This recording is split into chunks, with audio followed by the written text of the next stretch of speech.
la té biso to dans ça quoi pour la ville tout le monde va conseiller à Félix bah ça il couvre-feu 14 ans va conseiller baso contre na boîte de nuit va conseiller à Chilombo va comme ba sapé na ba Weston va conseiller à Chilombo va comme ko bunda même na palais présidentiel bazo na ba métis nyoso ba na Gombe lobela biso makambo oyo lo babiloko oyo yango wana na bisi ba jeune wana na bisi ba jeune wana boyende ko di yoka boza la calme makambo na bino na yoki yango to kotombola mongongo na tuni yango wana ozomona jusqu'à preuve du contraire na bisi bino ke no sama lukonde aza assistant à monsieur Chilombo soki aza mutu mo do aza na signature te yango wana pona aza assistant ya assistant do ba décision nyonso ozomona wana ezouta na monsieur Chilombo yemoko makambo nyonso ezosalema yaza ne simple exécuteur babino sala boso abi na gauche na yake gauche babi droite c'est ça oh mais c'est ça malukonda ezosala parce que eza anormal ba congolais ba kanisa que non mais arrivé à na miso impuissant de Tshisekedi na miso impuissant ya sama lukonde na miso impuissant ya ndeko pepe sama ndeko nani Lukamba comment est possible dans un pays sérieux de dire comme jour wana même nzambe na ndoto so bisanga mais Bruno vous êtes très sérieux pour transformer paradis en affaire mboka au Congo tous on a deux premiers ministres on ne produit absolument rien chaque jour pour la pongine de Kodi Okozola le foot peut-être le loyer no foot à $100 mais pour la pongine à Mutumoko bazo foot là $8,500 et puis ça deux premiers ministres lobby wana bazaki na Notre-Dame tala bangomi ba les deux premiers ministres ba vandi bazo tuna na na otika fleur ba komi otala na ba komi la fleur c'est ridicule même que ozoma la réflexion pour avancer mboka ezate yango na biso to lobby na nouvelle élan que 2023 élection au Salema ce qui élection salamité au monde peuple on se prendre en charge et puis balabala nde okata makabu parce que mobeko likonzi ya mboka na biso et pesi population ndingisa ya ko barenzela na mutu nyonso o akoluka azwa pouvoir soit à maintenir pouvoir na lobby ya mabe 2023 yango nozomona biso déjà tous se préparer parce que to lobby ndeko Tshisekedi oyo ayaki na pouvoir na ndenge ya fenêtre akobima pe na ndenge ya fenêtre parce que peuple wana peuple souverain a pesi confiance na pas ya président Mozitu a pesi confiance na pas ya président Martin Fayulu. Il faut 5 000 francs. Maintenant, elle a Mozitu à maîtriser l'économie. Avec 100 francs. Nous avons 2 000. Mais le Mozitu a dit pouvoir dollar le la ville pour être comme 2400 francs. On ne côté mais papa, mais monsieur qui est né la ville la Gombe. La ville côté il faut soit na côté l'hôtel du gouvernement intelligent. La cambiste bazala ba changer mon côté comme 2400 francs. Merci Mbotemingi Bandeko Balandi bisika so bozwami partout à travers le monde. Bozolanda biso na État des droits TV, votre nouvelle chaîne YouTube. Tout ce ngana bino weba na s'abonner massivement de façon que weba na rozanga te ba publication na biso nos émissions nyonso to weba na ko proposer bino donc bo s'abonner massivement et puis weba na ko partager nos émissions de façon que eba na ko Kutalabatu ébélé partout à travers le monde. Les lots tous en a plaisir et à recevoir pour Nabino Moko yaba communicateur et un nouvel élan parti cher Nandeko Adolphe Muzito ancien premier ministre Abidjan député national et tout Rosolanae concernant retard et à sortir à gouvernement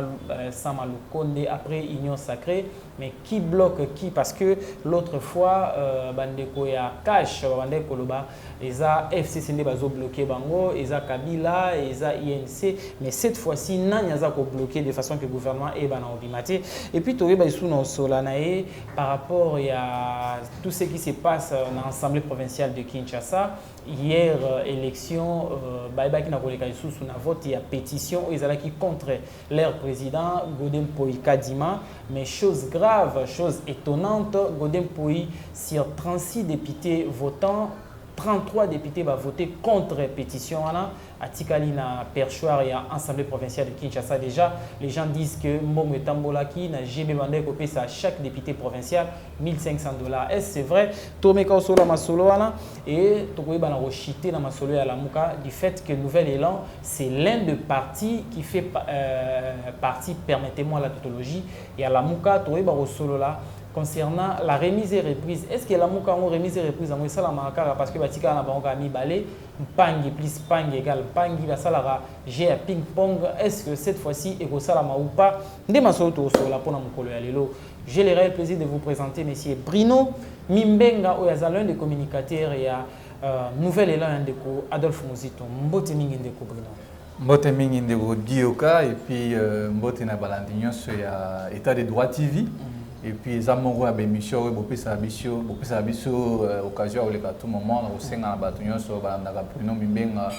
s'abonner na État de droit TV pour na kozwa information ya malamu et puis na temps réel bisi ba congolais nyonso ya Nouvel Élan ou baza na Belgique France et Mama Boubette bango nyonso mbote na bino bisika bozali et puis pourquoi pas soutien à la chaîne État des droits TV. Merci beaucoup Ndeko Bruno. Bino tango dans la Nouvelle Élan, dans la Mouka Botala, ça fait plus d'un mois au Premier ministre a nommé. C'est depuis le 15 février, si je ne me trompe pas. Donc déjà 45, au-delà des 45 jours, gouvernement et Zobimaka. Tu es venu dans la Mouka Bomona. Merci bien de dire que je crois que tout ça on a bien émission mon ami ça bien que lelo oyo depuis assistant à monsieur Chilombo Samalukonda Zali Banomai comme premier ministre a aussi lelo 50 jours. Donc na minute oyo boye to vous allez ma casse na ba jour hein et bon président de la République a combien de jours? Mais monsieur Chilombo jusqu'à présent quand a 900 jours ba ko c'est la jour ba ko c'est mokolo makamute. Donc monsieur Chilombo tina a sala ba tour na ya majela atika na plus ou moins 900 jours.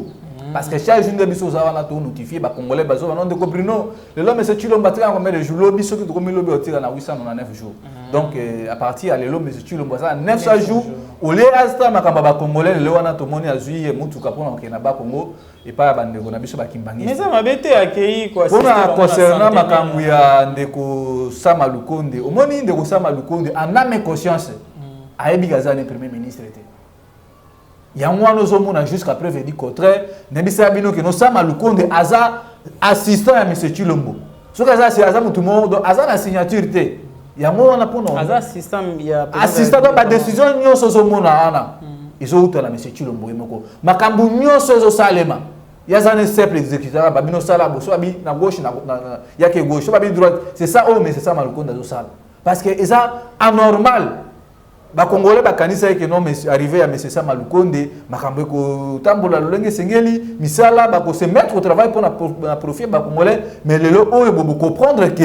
M. Samalukonde azana mo a dire te azana juste un simple assistant porte-mallette ya M. Félix so ba meme na gauche aké na gauche azana comme si moi so ba uto boya sika auto bo malibala ya sika ya mwana pona on libala ya sika za so bo se tema na ropa o tema na ropa so abizelanga na se ambula o tema na se ambula yango wana bozo mona ndeko Samalukonde so ba bise toke na kingakati ba mema bakumba kingakati so ba bitoke na nini na bola loge ba mutu bakumbani yango wana biso toloba pona honneur ya M. Samalukonde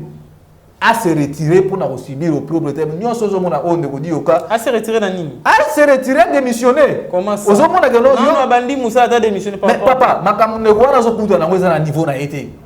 Parce que koloba que biso tous hommes na mise politique. Samalukonde a kosala lelo mo côté. Parce que ma décision nyonso eza régalienne. Et Simba mina maboko à M. Chilombo na ndeko Joseph Kabila. Bango bazo benisa ka ndeko Samalukonde. Joseph Kabila bongola mambo déjà longwa. FCC mariage kufa. Yozo bandela biso suma mambo déjà kufa. Ndeko Dioka na bisi bino toza awa. Pour l'information peut-être boye bango. Monsieur Tshisekedi na ndeko Joseph Kabila. Joseph Kabila so bimana kata pas presse ya kata Chilombo so kota. Cela veut dire que nous bandeko wana bazoli na na photo image bazo luka ba aveugle bazo luka ba aveugle ba photo libala ya FC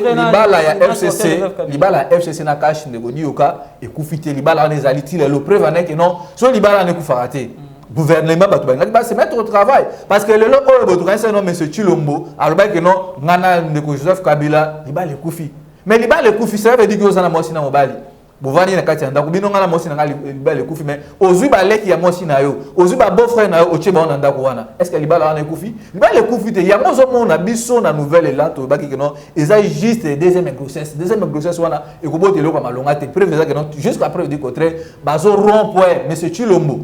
a se bloquer moko suite ya nini ya incompétence ya bato baza pembeni na ena incompétence na bango moko et créer sous mama na ba incompétence ba diriger Congo yango nozo mona biso to lobi na Nouvelle Élan que makambu oyo boy tant que non monsieur Chilombo a ko reconnaître te que il va pouvoir à peuple à se retirer parce que ndeko Chilombo il faut na esprit wana esprit républicain à ko se retirer que non bisika on na ko ate parce que avoir que non makambu oyo esa ngate échec ezali total biso na Nouvelle Élan to lobi juste que non élection des priorités pour les Congolais. Parce que bisous de proposer qui plan de sortie de crise. au total Mokonzi Martin Fayulu plus de 62,11%. Le président Eri a proposé plein de sorties de crise. Toye les sous na réforme ya CENI. Oh tout dit qu'on proposait en mot. Mais pour moi na keno incompétence ya batu ya IDPS na bali na bango nyonso na ba obami benga ba warrior. Obami yimbi. Au moins que non, bango bazane leur a proposé parce que nous sommes na bakene na gauche, baso na droite et ça juste une simple aventure, et ça distraction parce que peuple congolais a besoin. Il y a comme CENI et comme indépendance, ba kambia CENI. Bazala batu o ba ko uta na be yamba. Et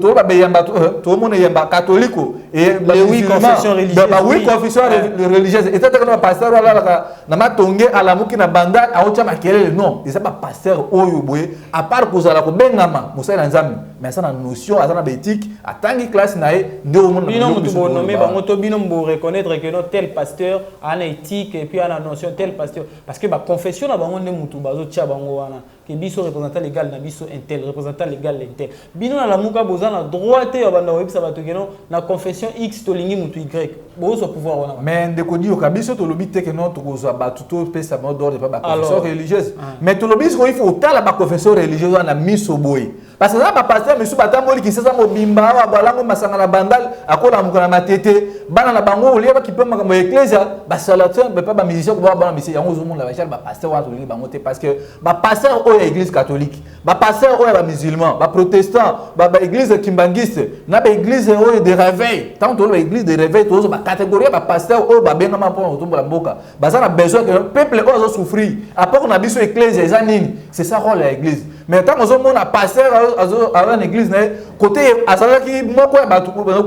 Joseph Kabila mais tant on ya liena Kabila abandaki côté au lieu de l'église évangile selon Saint Luc azoti évangile selon Saint Joseph Kabila la temple l'église le loco pas Joseph Kabila ça va faire te abalukeri ba jar ba pasteur wana biso toujours boya bango parce que ba jar ba pasteur wana ba okisi musa nzambe soni suite à quoi diplôme muke ozo la réflexion pour avancer mboka exacté ya mona biso to lobi na nouvelle élan que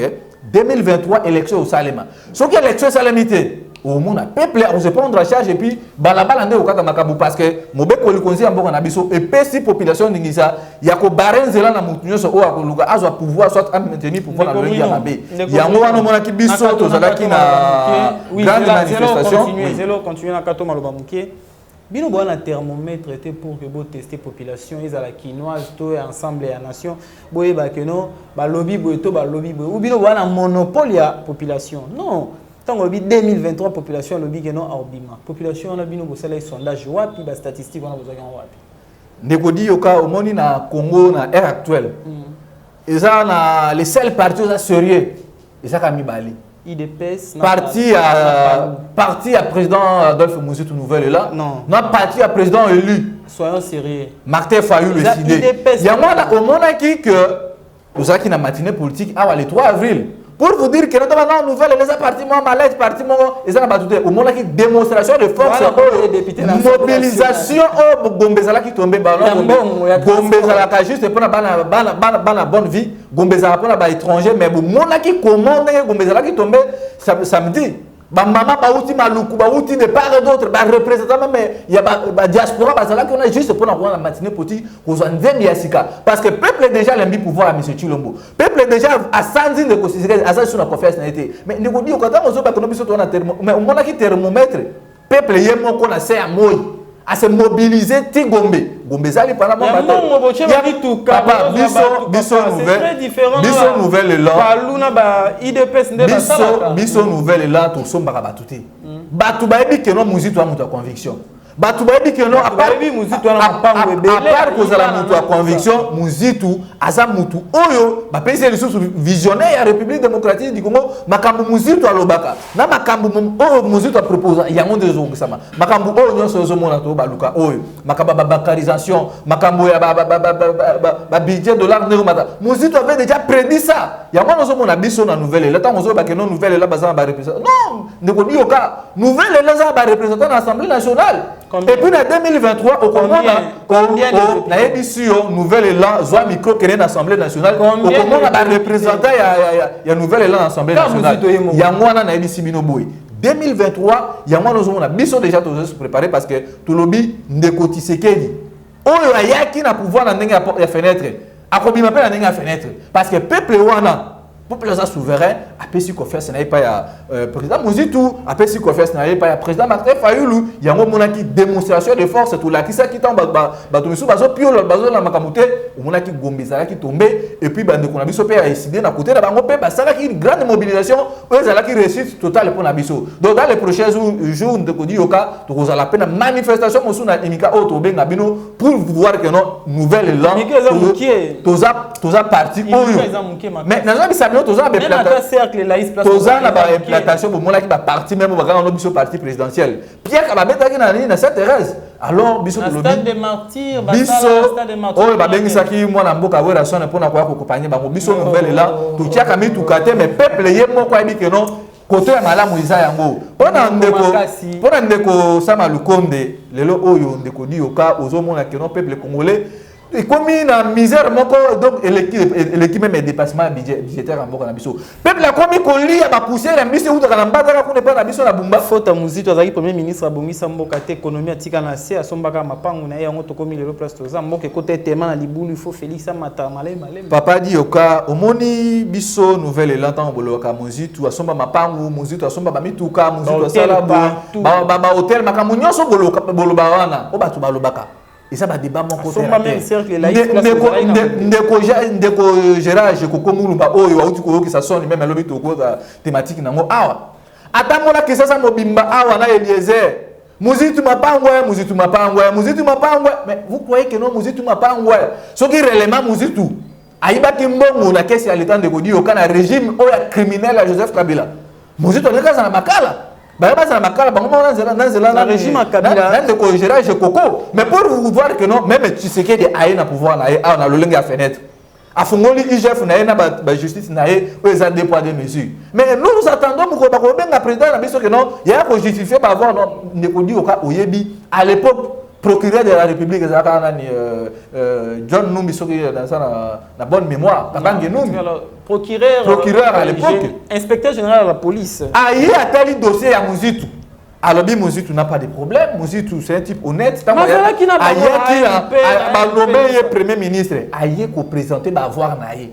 Vous croyez que non Muzitu depuis 17 ans qu'il a servi ce pays que son balopangu na bibwa c'était juste une parenthèse n'a dit que ça la bino passe donc on a ça la ngoli na kangango na kangango cela veut dire que non que son balopangu ils a problème parce que bino pende uyi oka le lonza magopa kopambola okosoma mabele na pasa parce que biso to ça la priorité parce que oyebi Muzitu tango aye kokuta mboka oyo mboko ezalaki ya okufa c'est grâce à Muzitu le o ba Félix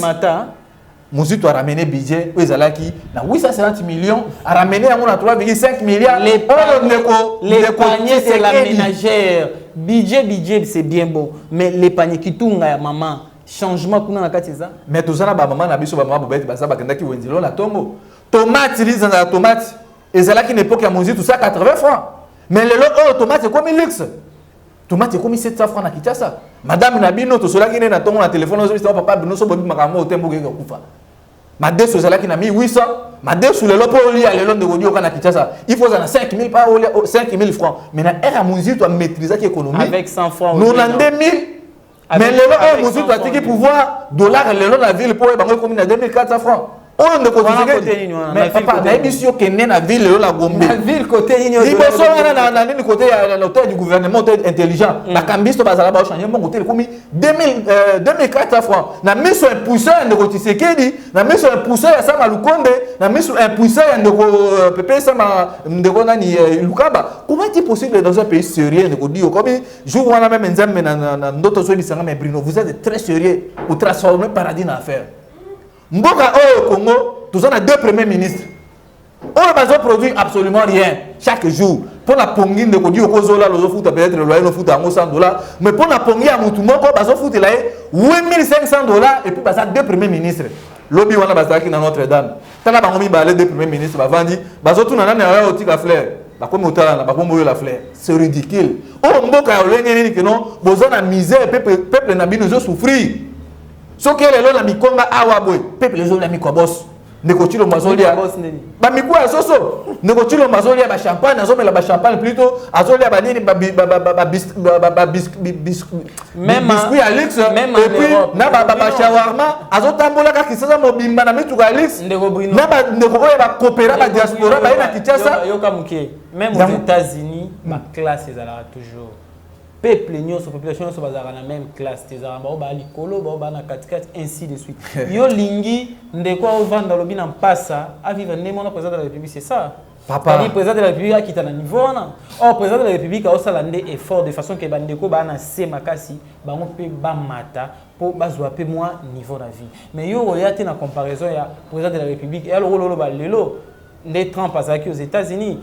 à un niveau moko na l'américain ou ya souka et ça la raté ndeko na bona bossa politique à monter ma point une nouvelle bossa politique à monter ma nouvelle élan ndeko dioka tout ça politique à monter ma bête oui bi jour wana ezaki lelo toi mardi dimanche andra bossa communicateur ya nouvelle élan ça appelé cordon association na une délégation à 200 jeunes et IDPS na quartier na biso yo o cordon eloko na o kozo 200 jeunes et IDPS ba ye komo na nga ba bi cordon parce que président Nanga doit faire monsieur tout peut comme cordon urbain à Massina na cadre ya nouvelle est là toujours parce que peuple on a ba jeune IDPS na vandi ba bino cordon to yo mona na bi oh bino mona drapeau IDPS bo mona nga ndeni oh non cordon so bi mangambo te biso to kufa na tu nga bi bino parti au pouvoir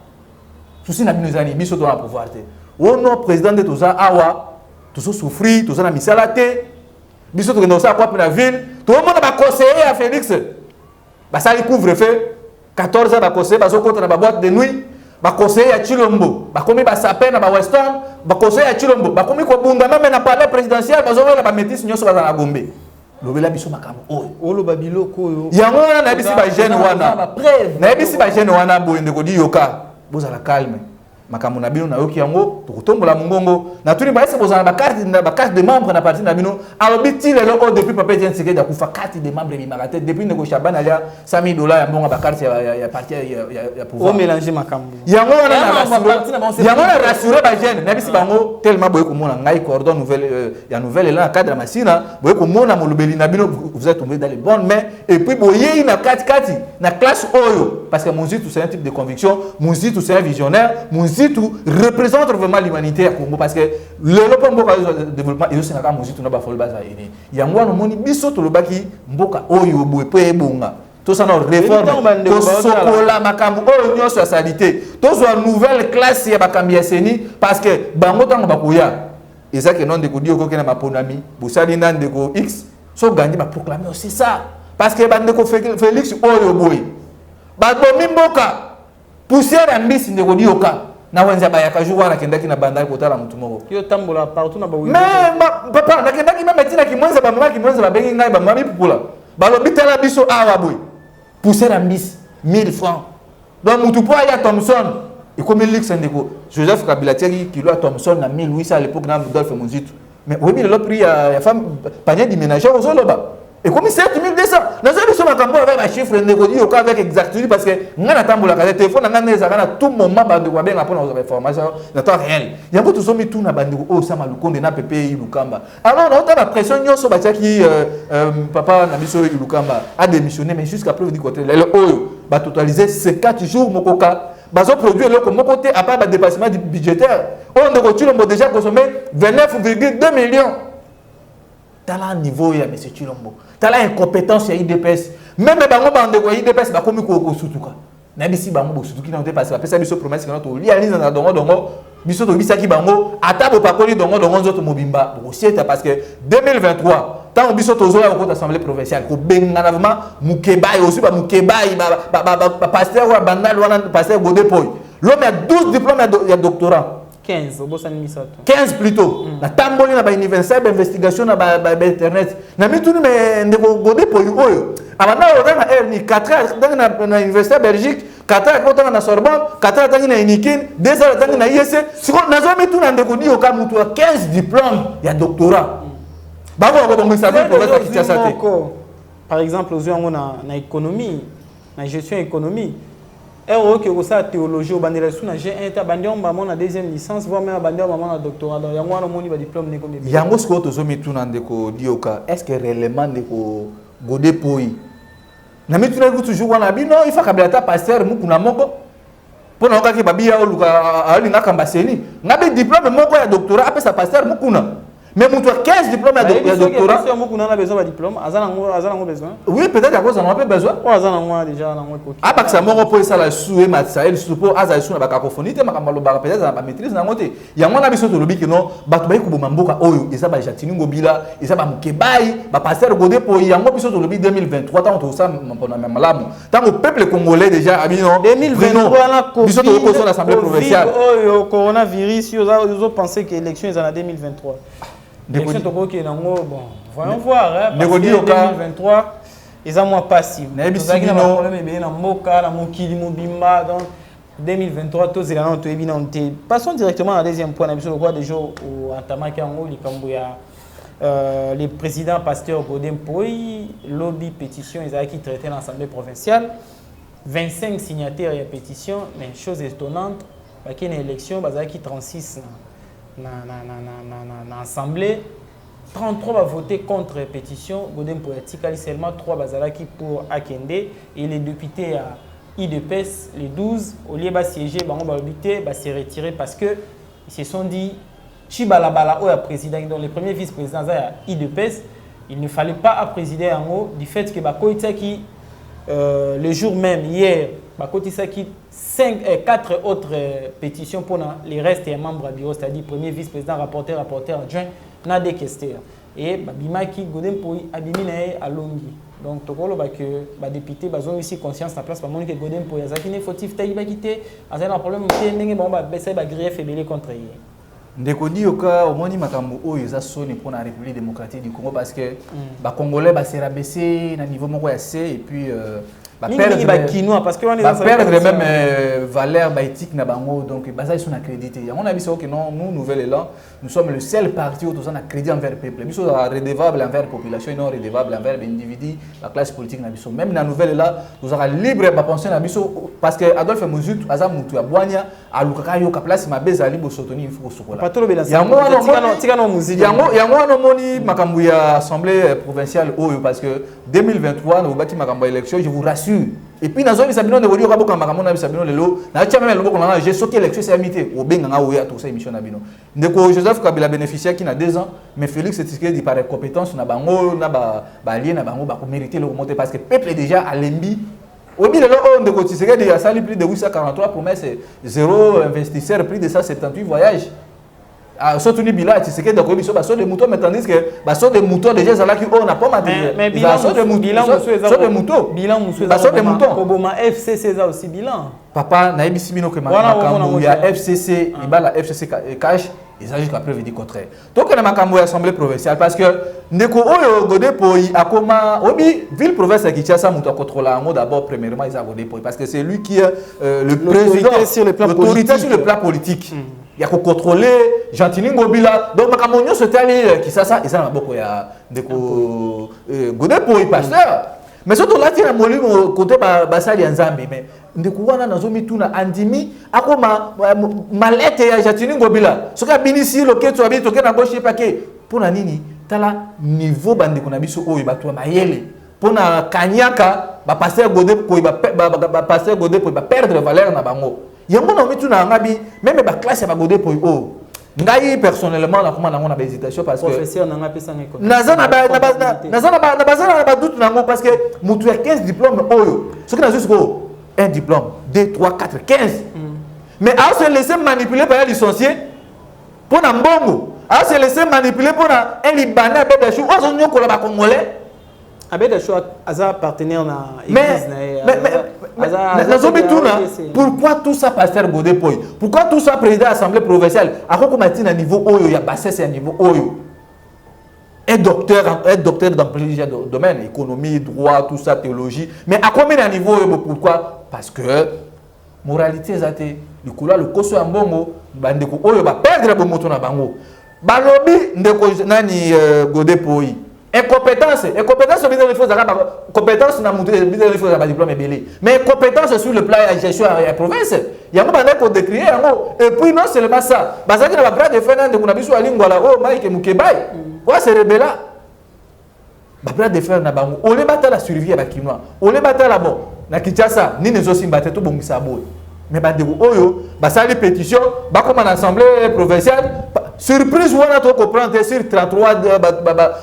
36 députés mais Godé pour pas quelle magie à maintenir le poste na de ko Jantini Ngobila a bengi Godé pour alobi to kuto na GB tant ba combattre ba 10e mairie ba na ba distraction ba Godé pour ina ba Jantini Ngobila na ba misu suwana ba député provincial na biso ba zo kabola mbongo ba zo tonga ba zo sala makambu ba combattre ba onde ko Félix abenga ba na Londres ba na ba distraction na 10e mairie ba zo lala butu mo iwana na ba moto na bango ba na ba distraction yango lo moni biso tuzumi tuna tulobi biso nouvelle là parce que oyo boy politique est comme à niveau moko ya soni eza na Sénat eza na Assemblée nationale eza même na Assemblée provinciale to kanisa ke non Jantini Ngobila ndeko oyo avandi na poto azwi mo démocratie amoni balolenge ndenge batombola kamboka bakoya komema mboka tala touche oyo Jantini Ngobila par marque ya tourage ya Félix ya lolenge mabe basimbisi Tshilombo touche bakobuka zandu ko ba mama zandu batekaka tandis que créer les choses maman na mbutu Ngobila na rombungu bazo kanate ta la place bandi oyo balaxi mutakala na bango pourquoi parce que pouvoir ya Tshilombo na Jantini Ngobila na Godé pour ils a pouvoir ici crédibilité et puis baza illégitime bandi ko wana ba ndeko musu ba pesa déjà ba révélation que Jantini a otinda député provincial moko abeta mention contre vice-gouverneur Nerombungu ba Israël Rwanda auto ça l'interview na wana et tant ba Israël roi Jantini a Lucas a protégé a Luka azwa l'un ya IDPS nda azwa Jekoko pour achaye comme son vice-gouverneur kota là-bas makambo nyonso bazizani oyo ba arrangement moko oeza bénéfique seulement pour na bango population na sima oyo azo bénéficier na mais population yango mona ki na bisa bino ndeko dio kana zoki 200 jeunes ya IDPS ba ko mona ngani balobi to lembi ba jeune envoie ya nouvelle elamba yo mono te ka IDPS mais ngana mona za na nouvelle elamba yo mona ngani sune to za na bango na juste seulement 200 jeunes ya IDPS soit déjà parti au pouvoir ba ko mona ngani na bisi bango bandeko oyo soki botelemi te bino jeunesse soki botelemi te mona papa tient Tshisekedi oyo akolekisa bino temps parce que nouvelle élan azana pour promouvoir la jeunesse pour promouvoir les journalistes pour promouvoir misala et na mboka biso nouvelle là tant le baki que bandeko Tshilombo ba investisseur ba na mboka ba mona biso ba bololé préfet que le moni mboka telemi ngui mboka so tambola te eza la côté assemblée na gouvernement central makambo ezotambola te yango na tolobi ke non ba député oyo au monde wana na assemblée provinciale batu oyo bazalaki élu par le peuple parce que pouvoir outra na peuple et pour le peuple yango zo mona ba makambo na so ba proposer bango yaka so $2000 à changer ka so ba yaka so $3000 à changer ka pourquoi bandeko wana bazare wana moni même moko ya ba combattant IDPS ya bisingai to telema to ken assemblée provinciale mais fort dommage na ba ki so ken assemblée provinciale parce que régime oza régime ko à l'état moini ba ko beta bino gaz ba ko beta bino fimbu même lobby ba journaliste ba tiaki tembe ba kenda kin assemblée provinciale niveau Jantini Ngobila tindi ba policier na oyo Silvano Kasongo ba combattre ba 10e mairie ba zwaki musepa ba no fimbu mona koda ki maki ba ki koda pour se retrouver yango no moni makamona tunde ko dioka parce que biso to li ko remettre ordre 2023 dans une zone assemblée provinciale. Kokamba assemblée provinciale. Corruption. Kokamba assemblée provinciale wana. Travailler na gouvernement. Ko travailler na batu oyo. Bazo na vision otombola mboka. Parce que biso toza ba rationaliste. Biso toza ba. Biso toza batu oyo okero. Tel père, tel fils. Tango tozo yande ko dioka. Au mona keno bo kesenya mai na mafuta ezali. Parce que bandeko Godé pour ba perdre déjà valeur na bon ensuite non même jour surtout que ngana parce que ngana masina so na kina bandal so ki ndeko nani même l'église na ba voter té yango na bisibino so ko moni makambo nyo so salima oyo ba transhumance oyo parce que l'homme politique congolais azana bassesse azana mutumoko a perdre déjà donc ba éthique ba valeur na biso yango so senga siko il faut renouvellement ya classe politique ya sika yango non ba musique ba kolongate ba musique ba zawana comme ba visionnaire non au côté renouvellement ya classe politique c'est ça non renouvellement ya classe politique kolongola ba Félix Tshisekedi kolongola ba Jantini Ngobila kolongola ba Joseph Kabila parce que biso to lini tango tozo ya koya pour remettre au chaîne na bino za état de droit koya vraiment na état de droit solo et ça que non ministre ya enseignement primaire a détourné bon bakanga secrétaire et c'est combien papa pour nini a continuer union satanique Félix ça l'union sacrée na wana pour protéger les criminels financiers pour protéger batu oyo ba yiba musolo amboka pour protéger batu oyo bazo sala te pour intérêt peuple quoi na biso mais ndeko di oka awa na fleuve Congo awa mbisi to ndi meke mais bande ko bazote ka poussière ne ko chilombo yebi yango poussière soki na wenza zigida bato bazote ka na salité jour wana babina ke na wenza zigida ko sona ba mama bipupula ba ye kuibisa makambo na moni niveau salité niveau vie komi tina miku ya soso ne ko die ko atoza na mboka nini alors yango wana ba mama balobi ndeko Bruno Félix na 2023 oh la Bible ata iota de voilà parce que soit tu es au monde peuple c'est la rue qui va parler et puis de Félix to benganae même si to cœur na mapona miboy de Félix même à Martha va voter yango wana ba makambo yo soboso mona oyo na assemblée provinciale eza juste fruit ya incompétence ya bandeko na nyonso parce que bandeko oyo soki to exemple ba Nigeria ba Sénégalais ba diaspora wana tango bazoya na bamboka na bango bazoya na ba projet ndeko dioka ngana na mbongo na ngai 2 millions de francs congolais pour investir dans secteur oyo l'état bobino protéger biso mais diaspora congolaise oyo ba ndeko biso ya diaspora to dite nyonso te mais ba diaspora ya IDPS ba combattant ba oyo ya IDPS ba ye awa à l'époque Joseph Kabila qui na 450 conseillers mais Chilombo oyo aye na plus de 1100 conseillers ba diaspora. Tala on a parlé de l'Union africaine. Tala on a parlé de la nation. Kouela basi, ba Weston, kokota na ba boîte de nous, ba boîte de nous, on les ba servir peuple. Nation mitu na et puis ba diplôme ba diaspora wana ya IDPS. Mayele wana ba kenda otanga na poto. Tandis que ba misuta ba osu kula bibembe na Belgique na Londres na Matonge na Suisse, ba misuta ba osu ba échafaudage na Belgique. Biso zaki awa Joseph Kabila beta biso ba gaz lacrymogène na Notre-Dame na basango bande ko rosimu ke bakufa bande ko bele ba kapangala ba shebeya mais lelo oyo bande ko wana ba eko dona ya Kinshasa na ba Weston na ba boîte nous ba komi ko boto papa peuple na cause la sociale peuple zaki na besoin courant peuple zaki na besoin attendre la transport malamu peuple zaki na besoin à la sécuriser na est bitumba de part et d'autre depuis ne continue ba continuer à pouvoir na lelo oyo plus de 1900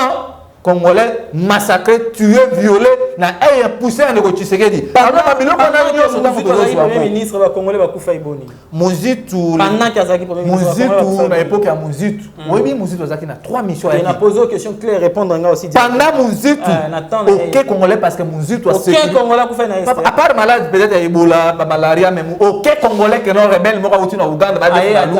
jamais. Et puis aujourd'hui là, les militaires ne sont pas payés. Basoda babenga mukolo na kakokolo na kina kakokolo mais papa na biso na za mutu oyo na za no service ya peuple na ke botala bisika ba policier bazo vanda na bisi bango mais ça c'est être méchant mais c'est tu le même méchant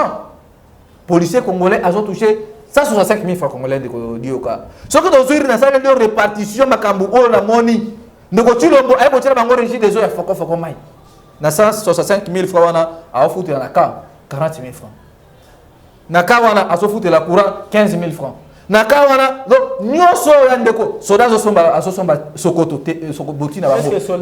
Est-ce que soda fout amai na courant? Papa ngana ndisi yo kenda ko vérifier ça journaliste amulé na mboka oyo. Ou alors yamona na talisco na 165 outil libanda civil ayo foutela parce que wana to yiba. Mais soldat na gatsa kan foutela te. Ngana émission ne ko di yo kazwa micro na bino kende na kakokolo. Okende ko sala micro balader ba soda ko biso. Na sali calcul nyoso soda policier congolais azotika na 10 000 francs. Na mituni bo siko na 10 000 francs mutu ya lolengi o soit kangi civil na butu est-ce que olimbisa ya mo biso de bisi bango ba policier ba soda promesse nyonso bo mona kende ko chilo ba promettre bino na bo za tia parce que biso nouvelle état on au pouvoir biso ngai on a dirigé assemblée provinciale bo mona ko tia vraiment au sérieux parce que ba soda na biso ba za la sécuriser ba za la bien doté ba gratification na bango ke na tout mon ba ration na bango le lo o bo na uti ko landa ba soda ya est ba zo bisa no ration ba tindela ki bango za détourner même ba provision na bango na zo mitu na mende ko chilo Moussana ezanini moko zo bisa wote bo moni ngo chilo mbako motambo la kuta na presse papa est-ce que kokuta na presse ya Qatar est-ce que est amélioré via ba congolais non Mobutu à l'époque premier président puissant en Afrique centrale le premier président africain ya kuta na Mao Tse-tung est-ce que change via ba congolais ni lelo oyo ndeko di oka ça qui a foufou L'époque à Mozitu, ils allaient dans 65 000 francs, ça qui a foufou. À l'époque à Mozitu, 65 000 francs. Le leur, ça qui a foufou, comme il y a 222 000. Mais, tel 222 000. Kende na wenza zigida, kende na wenza matete, kende na wenza mitabe, kende na wenza nyoso oyebi. Tango ndeko nani Chilombo azo tambolo bera basokoto kitoko azo mais toujours mitu na ndeko oyo musala na eza nini. Omoni bato ka bato masakara. Alobi na ko kapasi que nona zo 100 champagne na pesa 100 personnes, que na zo na bongisa régie des eaux, l'eau potable pour tout le monde. Ndeko c'est qui tant zo vendre vraiment. Est-ce que zo ta rota la baba l'exemple ba ancien président wana. Yango moni ba makamwana nyonso peuple déjà alembi alobi Chilombo. Asa la demanda na fufuni. Na mai nini courant nini misala nini et c'est la société Chilombo c'est la société Chilombo yaki na ngoza ki mai god rêve o ba sikuka mama bobeti $10 mai ti lelo o ba sa capable de récupérer. Merci beaucoup. Yango na biso dobi tango tozo soit tango tozo pouvoir biso la muka mais bozwa déjà na Kabila na biso la muka tango tozo makambo ndeko dioka au monde que bon mais bino ba journaliste boza 4e pouvoir pour voir que non monsieur Tshisekedi avait ses conseillers là tous les foutus conseillers. Attends, le respect des journalistes était. À quel point les journalistes camerounais, on le peut aller moussalate. Tandis que nous avons négocié au Caboza, on a maman Bobette, Boutangina, Baïfasik, Baïniki, mais je vous dis ça. Travailler au Cameroun. Jour où on a moni négocié au Canada qui soit testament et pas la famille, papa on aurait demandé de parce que on aura bien attendoli attali batunyo so ba mukibana badane ça ba perdre déjà crédibilité ba non na tiki testament maboka brino doit bitumba au moins à charge ngana senga chikolo to na simba Chilombo ko to na simba bitakura parce que jour ba ko envoûter ngai na ndako Chilombo na ndakongo bitakura kanga na bi non ngai na ça lit oh papa on aurait na tiki ngale le oh yango monaki testament na zo sauf que temps na yaki na moi to ngai la sabino pour voir que non na za na grande responsabilité parce que ba congolais ba lobi non mutu batika na yesu na minute au défendre bango ça ngai parce que surtout to commettre na niveau congolais po alambi mama tembele acha mikuwa na kati ya mikuwa ya soso mikuwa mingi to pour voir les compétences de Chilombo na kozwa yo to komema yo place baso te ka mikuwa boss ba benga mikuwa boss na poussière ya miss bango bato ba te ka boss ngo mais ndeko Chilombo société na moi ah monisiko parce que pour mikuwa za mikuwa c'est que zena ni misunye ke wat mikuwa na ebisi bino ndeko Chilombo ba wiki kenana na mibiko négocier mikuwa ya soso pour na bwana ngo tant que bande ko ko lia mikuwa ya soso pour que biloko ba chenchar et tout ça ba poisson il faut président de la République qui négocier mais azaki na ministre commerce et sérieux Moussa papa na ebisi bino obi ke tire ta gouvernement o eza awa bo il faut que bango na muto zo profiter nango eza na monsieur Chilombo parce que projet na uti ko mona projet ba uti ko la saso ya Chilelu na ça Chilelu na côté ya bande ko biso ba le ma prononciation peut-être est compliqué ba excusez moi téléspectateurs papa programme ezalaka na gouvernement tala lo lengi ya mo ya mabe ya koyiba mosolo ya leta onde ko Chilombo la c'est ça qui va ba 139 millions de dollars projet wana projet qui moyibi musu pour la que le président inaugurant cela veut dire mais le ministre le gouvernement sa place était comment est-ce que le président de la République a inauguré voilà le ministre ITP sortant ça va que au moment de ko dire nous parlons ici état politique c'est lui qui engage le gouvernement sur le premier ministre. Mais tant que nous n'avons pas un gouvernement investi par le Parlement, le président de la République ne peut pas prendre les affaires courantes continuer les affaires courantes ministre dépassement budgétaire décision et mais les affaires courantes depuis conseil des ministres ça l'a raté. Vous savez combien la présidence il y a un DG à IGF ou au dessus de la présidence vous allez voir combien les diasporas mafieux diplôme là-bas il y a le quota la diaspora la métis la présidence on va servir mboka et puis même sûreté dans la diplôme de la diaspora parce que ce qui est relevant c'est Chilombo biso to vandi ngana vandi na Belgique ngana vandi na Londres démocratie bande ko oh est-ce que ba diaspora na nyoso vandi na Belgique wana par ko sa échafaudage na ko sukula basani na matonge le logo ba na kin biso to botona bagaze awa on va se mettre au travail ba sunga Chilombo seul Chilombo ne travaille seul. Chilombo a batouté. Il y a un moment où tu sais que le monde est bloqué. Et puis, il a profité de la Kamba pour profiter à la moindre fois de fraîchir. Parce que Ndekwana na Moutouna, Azana Makambu, alors bien, il faut avoir raison. Il faut comprendre que non, les visionnaires du Congo doivent faire mesure. Mutuya Semba, Mutuya Lwa Makambaso. Muzitu, question ma pangu de Chilombo. Bon, c'est entre guillemets, et c'est pas débat parce que moi je trouve ça que nous avons pas bien mangé. Parce que le dépassement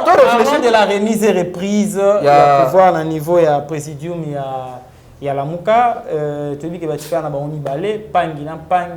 plus pangi égal pangi. Et comme il y a un ping-pong, il y a PCO, il y a zone sérieux parce que Jean-Pierre Bembana, Moïse Katumbi, Bino Bolobaki, Basali, auto-exclusion, il y a Bangomoko,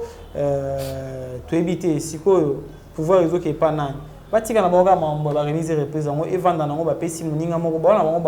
ba pangi et puis va continuer. Ndeko di yoka omoni biso tozana mawa parce que ya komona bandeko Jean-Pierre Bemba mutu atangi na Portugal na ba université malonga elle est licenciée na Belgique a sapé la formation na Portugal ya quoi kozala manipuler na étudier à jeune na yelka wazo bundana ko sala TFC na ya droit tala bandeko Jean-Pierre Bemba va perdre crédibilité na bango ndeko wana na jeune na yelka mais il faut pas oublier ça licencié na RI. Bon, na évité mais c'est que je sache que non bandeko Jean-Pierre Bemba ba yeko se rabaisser na ebisa ka bandeko Jean-Pierre Bemba na ebisi au moment où Mozaki na prison ma mère basé ba Simba qui parti à et puis MLC qui toujours top mais t'as le long de Jean-Pierre Bemba MLC et disparaître MLC ba tika ka sona 10 militants bino nouvelle lambo le MLC na ba militants mais papa au moment qui samedi na matinée politique MLC juste la preuve du côté comparer MLC na 10 militants MLC perd de crédibilité na bango biso la muka to lobi que bandeko yoana ndeko Jean-Pierre Bemba ndeko Adolphe Muzitu lelo auti kolanda balobi fabi manayi nani na union sacré pour ben compétent bazan mais na éviter ce que ndeko wana bon entre guillemets yemo kwa yebi amiebi biso ko lobela bango te biso la muka toza ba serviteur la peuple ndé mutu atie biso wana biso to bengani ndeko Jean-Pierre Bemba te le conseil ya mbongo pour ça nani na Bible entre nani Judas ataka Jésus-Christ au moins bisika esukela ka Judas ayekozongisa musolo c'est de même bandeko oyo nyonso moni ba transhumance politique oyo azalaki na awa akomi awa et puis lelo komi mbwa pesi mbwa mpona nini lokoso ya mboka le seul pays oyo po koma ministre il faut passer lelo recommandation pour 8 sièges bozosinda 135 postes et puis na ba de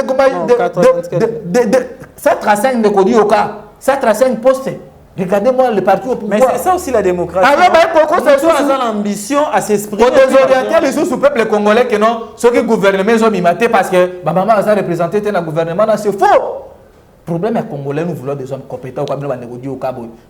Classe Nabino, vous avez mérité les diplômes. Autant que non, au son bien diplôme, non, parce que Belé Bazarana, parce que pas diplôme là-bas. Même là, même là. Il y a un moment qui a proposé qu'il loi, on appelle ça qui est de quoi Nabino. Pour comprendre les acteurs politiques Nabiso. Basa la bango test ndebiso bando sana ba collège basango bazawana baati sultani nzambala bavandi si bango wana allez ba combattant ba ministre ba IDPS ça trace ministre ba IDPS boye allez après si bino dictée française dans le dictée française basa ba mathématiques trigonométrie na ba biloko wana au moins ba ndeko wana belé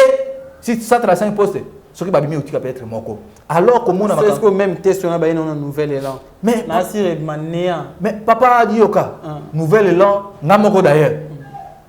so ba tenga par exemple na prof Mbaka au moins na notre potanga na prof Mbaka so azusi singa ko ba 6 et demi ya ngwana zo mona biso nouvelle élan visionnaire yemo ko na Adolphe Muzitu oyo le ko Chilomba singa ke le bogo no vient aider moi na temps ya 2005 tout à chômage ya Muzitu c'est là qui baissait ba travailler ba zoki misolo oyo bino bande ko dioka bo bénéficier ki na bourse na uniki non ça ka projet ya Muzitu akataka mutu apesa biso zalaka ezaka papa ezaka ki projet ndoko donc Muzitu atikela ki mona mesa zaki à l'époque ministre à budget oui ya wana premier ministre ya wana moni ba biloko ya moni ba biloko na nyoso biso nouvelle là tout so bonga déjà na élection en 2023 tout ça sur ta ko perdre parce que semaine prochaine pour na remise et reprise président Adolphe Muzitu na président élu avec 62,11%, Martin Fayulu a repéré ça, bateau de commandé par Adolphe Muzitu. Il y a aussi un militant, il y a Nouvelle là, il y a Belgique, ba combattant nyonso ba militaire biso nyonso en Nouvelle-États-Unis bo bungama no baza awa na Congo Masina Est Bukavu bande konanga ya Bumba ba benga ka bango pe ba koya pour komona ndenge ni président Adolphe Muzitu awozwa yango wana to senga na bino pe il faut zala na pour couvrir événement parce que bande ko wana mibale baza contaminé na coronavirus ndeko dio kaso ko bi muto za contaminé na coronavirus ère actuelle bacha wana caractère bacha bande wana caractère pour ba contaminé ba misuste bande ko wana bake bazu corona na union satanique ba comprendre que comme alonga za konate ba kozonga biso na damuka ba contaminer biso non c'est bino bino baza na corona ko tikala kuna bozo longola bango en tant que kibino boa banani lamuka ezelo ko bazaki 7 plus 1 bandeko bakei tilelo botikali 4 sikoyo bino Adolphe Muzito na Fayulu boko longola Jean-Pierre Bemba na Moïse bango banani bango bakolola muka ndeko dio kama tuna no za très capital omoni na constitution mo be ko likonzi ya mboka na biso elobi mutu moko ko appartenir na des partis politiques ba classe politique donc de fait que bandeko Jean-Pierre Bemba azana union sacrée aza isuna la muka ça c'est constitution ça wana ngaite bisote ni Adolphe Muzitu mon président ni le président Eli Martin Fayulu mo be ko likonzi et puis la charte ya la muka webi ke ndeko Onyemba porte-parole à Muzitu a kata charte ya la muka na chaîne moko pe à place auto ça ba publicité a raté pas ndeko pour voir que no bandeko wana balongwa na la muka président Mazalaki il faut bango tout 4 leaders batikalaki ba kutanaka pendant trimestriellement mais ba bengi première fois réunion bandeko wana ba été ba copain peut-être ba problème na bango personnel deuxième président ba été ba benga troisième moko abino a ngaza businga réseau zate ba comprendre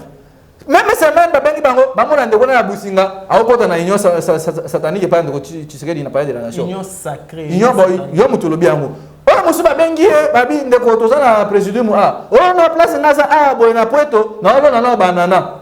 même semaine tout le monde ayo wana na palais de la nation. Bon, vous croyez que biso totika ko sala au musala au peuple apesi biso to banda kolanda ndeko businga au place réseaux réalité mais le même semaine la même semaine azana palais de la nation wazaki na poeto alona banana ayo se retrouver na palais de la nation non bandeko wana bango moko balongoi ni Adolphe Muzitu ni président Eli Martin Fayulu babengani bango yango la muka eso continuer parce que même Félix Tshisekedi ninga zawana a dit que président Martin Fayulu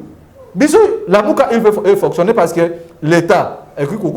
faut continuité l'état ça dit domoni le 10 avril au tobe na ba militaire na biso nyonso en nouvelle élan na ba tout o nyonso na association na les amis de Bruno Mimenga ba kozala wana parce que ba komona parce que to ndeko Jean-Pierre Bemba ndeko Moïse Katumba bio non bango ba kozala wana non ba koyana na miracle nini bino bozana union satanique ko ba yate pourquoi mais ils se sont exclus d'eux-mêmes place yo ba kozana businga réseau comme ate kuma ina kisanderi o musa bia olona banana poeto so akoma ngi tsasa ndeni so ya ni président la muka ne péchant ki bamba ya biso ba congolais ba comprendre eloko que non bande ko wana soki ba longwa la muka ezana propre volonté na bango parce que mobeko le konzi ya muka na biso et pesi mutu nyonso ndingisa te même bino ndeko dioka même ndeko Jesse même ndeko na biso cameraman même maman Bobette que non azana nouvelle là aza isusu na IDPS non donc so kozana IDPS il faut zana IDPS so zana la muka il faut tika la kuna voilà ça ya moi ba ndeko Jean-Pierre Bemba après ça va comprendre parce que exemple là que non Nicolas trésor agida akene ko se prendre le quoi ko sambo ko comprendre que la place bande ko na biso ba ngami bande ko na baza quarantaine il faut ba vendre wana Félix Tshisekedi le quoi consulter ki bango base bande ko so akene ko baza malade ndeko Jean-Pierre Bemba zaki na problème sanitaire Moïse Katumbi pas zaki na problème sanitaire bande ko wana nyoso moni ba bakena nyoso sacré ba consulter ki na bango yango moni baza problème biso le quoi to zaki ça sauf to zaki contaminé te to va yango to zana makamwa parce que ndeko Tshilombo asa illégitime baza crédible tant envers peuple yango nyoso mona que souffrance à peuple congolais le o na quitté ça pourrait comme problème mai yo na bisa bango que non biso nouvelle là dans les jours à venir de Godioka toujours ça la manifestation à grande envergure to kene tili boso ya bino ya déjà signé la qui ça a expliqué biso de quoi là tout bonga déjà bino tout PC aller tout bino tout des bureaux na bino nyonso wana ba ko expliquer biso pourquoi qui tient ça pourrait comme problème tandis que même pas de tout ça de mukwana mona ki Augustin Kabu ya somba nini oyo groupe ya munene électrogène pendant qu'on a ko ça installation tel niveau oyo batu o ba komisi mboka soni et puis au moins batu ko ba Joseph Kabila ba visionnaire alors baki ceux qui FCS Batou Babino Bassa la majorité présidentielle. Ceux qui Bassali, ces députés là vont coûter trop cher pour la République. Et ça le 19 octobre 2020. Les au moins il y a commis problème. Les députés va commis un problème. et puis mboka zo fonctionner c'est depuis ba komi va aux achères ne ko di oka ya ngona biso nouvelle là tolobi incompétence et IDPS incompétence et ba diaspora ba combattre ba na osa échafaudage na Belgique na Paris ba ye awa la kisi parce que so ba ndeko na réellement ba tan classe bino ba ndeko di oka botai na Kinshasa na moya to beta ba ligne 11 biso na bino ba saki na vision to mola moka makambe belé ninga ki changer ndeko président Magufuli ya Tanzanie pona ko développer mboka na ye akenda katangi na poto depuis ndeko wana tanga na poto tindinga kufile lo azonga sous voyage na poto te alobi j'ai tout ici à côté ici ba TGV a bon ici Tanzanie comme mboka ko comme référence ya moi même na matango ndeko Félix akenda ka avant kende na so ki ba proche na ba combattre ba o ba Belgique na bisi ba ngoba bisa président na bino ke ndinga ke Belgique ya ke na Tanzanie wana apé ça peuple Tanzanie pour promesse sinon ba bengana parce que ba Tanzanie ba sérieux et puis parce que promesse par rapport le mais c'est tu le prix de na bisi ça plus de 178 voyages. Plus de 843 promesses irréalisables. Surtout le budget bilan de Chilombo. Au lieu de la Ninzanza, sur des moutons, écoute sécurité. Aux gens fissure déjà partout na Europe Mandela, na Bitabe, oh, tu as le problème. Une fissure. Papa dit, on connaît ça, c'est le problème. Non, wapi. Oh, même ouais Bitabe, il y a Pascal. Même ouais Mandela. Mais ne connais aucun. Ouais, côté Nini Kuna ya Maï, côté Nani ya Monga Fula, ya Popage. Pour voir que non, ne côté ce qui est du Oyo. À la bonne volonté peut-être il y a travailler mais entouré mais compétent bateau dans sous quoi bassin un restaurant en Belgique aux un problème ba diaspora yango wana ozomona lelo oyo boye to senga na monsieur Chilombo atana ndenge ya mabe azawana asala jour na premier voyage na Belgique tout ça na soka ta osona batu na bango na pesa conseil c'est ba otie poudre oyo photo circulaire na bisaye alongola batu oyo ayoka conseil na ngai a changer équipe attaché de presse et puis le oyo donc mauvaise communication yango eso sala que non Tshisekedi volontaire pour travailler zali mais aza tourner na bato bano sur ba sani batang ba classe na Belgique na Londres na Paris na États-Unis yango moni le oyo ba diaspora na ba bloquer Tshisekedi ba zimbo en otage liboso zaki Kabila so bloquer mboka Kabila bato akena mopanzi le komi oh non Moïse Katumbi azo bloquer mboka pour aza na 4 nationalités étrangères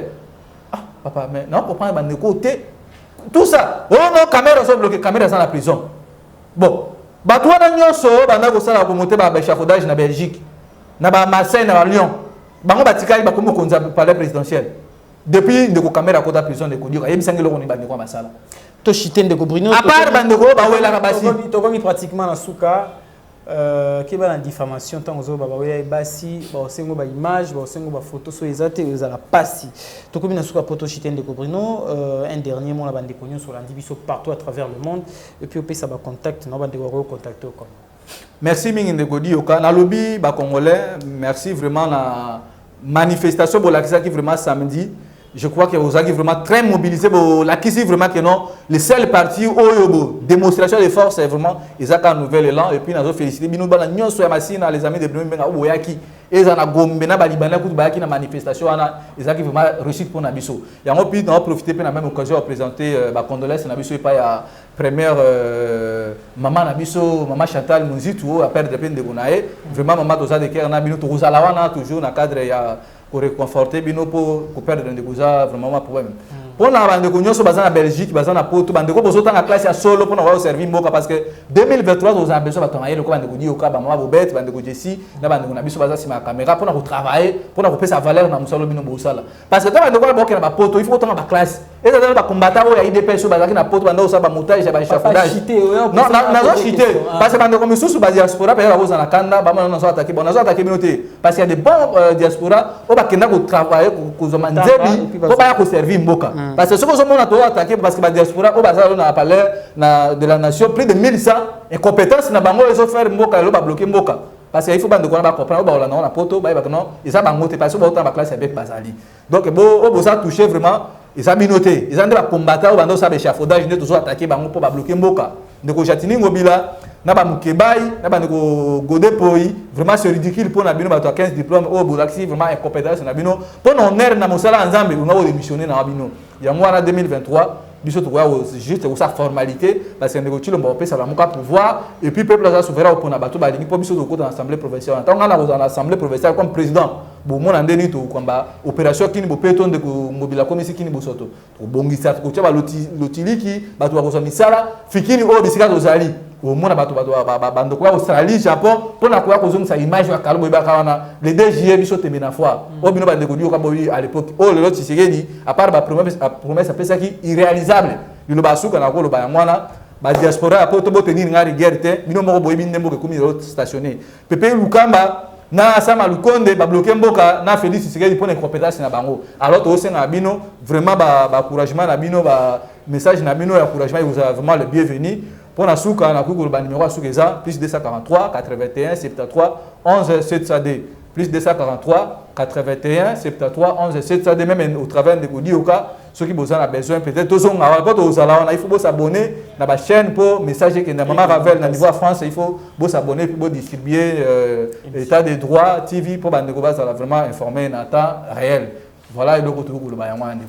merci beaucoup Ndeko Bruno Mimbenga, c'était un réel plaisir Ozalanayo nayebi ke bandeko bolandi biso partout to komi na suka ezalaki Ndeko communicateur et à nouvel élan parti cher Ndeko Adolphe Muzito, ancien premier ministre et puis l'un il y a Lamouka, Batika Ligami Balé, Nandeko Fayoulou, donc c'était lui. Merci à Bandeko sur l'andibiso partout à travers le monde. Merci à Ndeko Nok, puissance Zaki derrière la caméra. Merci à l'assistance, il y a Concert Nanga, Bobette TV. Merci beaucoup à Ndeko Nabiso P à assister Biso Awa. Merci à Bandeko sur l'andibiso partout. Vous s'abonner massivement à État des droits TV et Bozouakaba émission Nabiso en tout cas. Ce qui est possibilité à partager, messieurs, et vous avez une très bonne chose pour une large diffusion. Pour nous Nabiso Ebele. Nous remercier Maman Adrienne na Washington, Molongani à Papa Riben. Et je n'oublie pas aussi Maman Angèle Tumbaka Bamba, Bandeko Nyo, sur l'Andibiso partout. Qui vient dans Zambé Zalambo, à la fois prochaine. Au revoir.